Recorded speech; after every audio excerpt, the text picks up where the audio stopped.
Now, France and Germany have become the latest countries to advise their citizens to leave Ethiopia as Tigrayan rebels say they are advancing closer to Addis Ababa.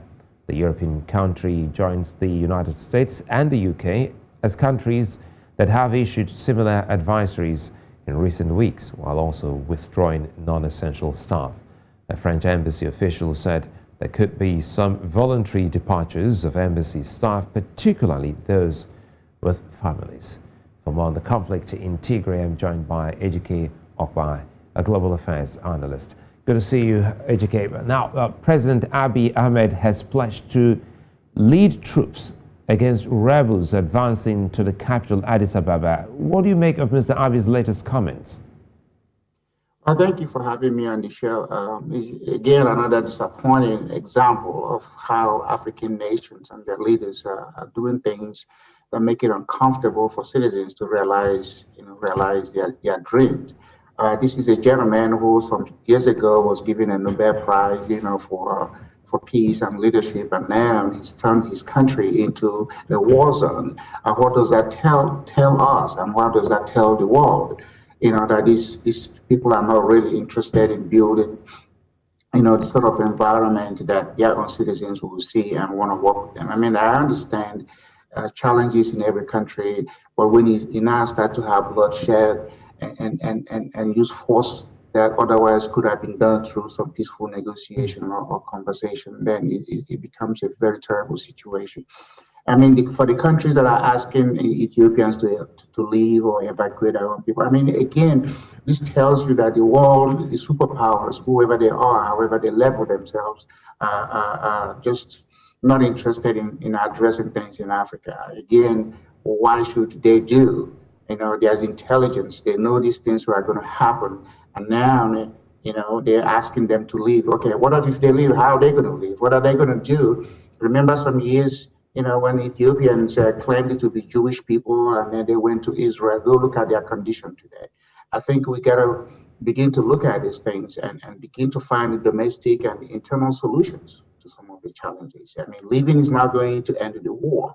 If the Western world or the superpowers, they should prevail on the president to seize any aggressive forces on his own people and call all sides to some peaceful negotiation. Let me take you on this last word, peaceful negotiation. Looking at the very young African president, Abiy there, who's won the Nobel Peace Prize. How does this pan out, knowing full well that peace is badly needed in Ethiopia at the moment?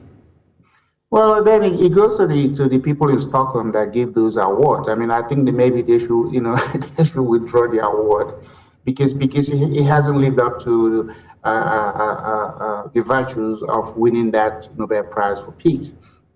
And so now that, Ethiopia is where it is, it's a reminder from 1994, we had the world. Ethiopia has never had it, for the past how many years? It's always tomorrow. And so what do they need to do? Well, I mean, how can they come together as a nation? Is it a regional government? Is it a state government? Because in Ethiopia, it's only the prime minister matters. I mean, I don't think anybody, I don't know, the structure of government they have makes sure that it's only one man in that country that dictates what happens. It shouldn't be. Maybe it's time for a constitutional adjustment to enable regional government and enable a sort of federal system of government that will allow people to do well in their region, while the center is just used, for any attack on Ethiopia, not for Ethiopian forces to be attacking their own people. I mean, that's a shameful outcome. And if this goes into a full-blown war, what does this say of the effort of the AU, specifically former President Obasanjo's effort in bringing about the much talked about peace in Ethiopia? I mean, that's a joke that you're asking Obasanjo to do what? I mean, has he dealt with the issue in Nigeria? We have Boko Haram going on. So why is anybody going to him for what? I mean, come on. Okay, he's been a former president, a former head of state. So what is he going to tell Ethiopians to do that he has not told Nigerians? I mean, Nigeria has crisis in the northeast part of the country. So what I'm saying is that instead of having all these so-called experts and people outside of each country to come in and do it, let the Ethiopians Let Ethiopians look at themselves. If you go into a civil war, then who's going to be supplying you the arms? It's going to be people that want to see you destroyed. It's going to be the bloodshed is going to be younger people. So civil war, I don't know. I don't think it's going to provide a solution that they need. They need to just drop the arms and get to start to have a talk. What is the people? What are they agitating? Are they agitating to be a separate country? Are they agitating to be included in the present government? Well, I mean, there's always going to be something to be resolved. And that resolution is what gives peace. I mean, peace is not a permanent situation. You have to constantly be working on peace because, people in countries now, I mean, with social media and instant messaging and awareness of what is going on, every country is now open to the world.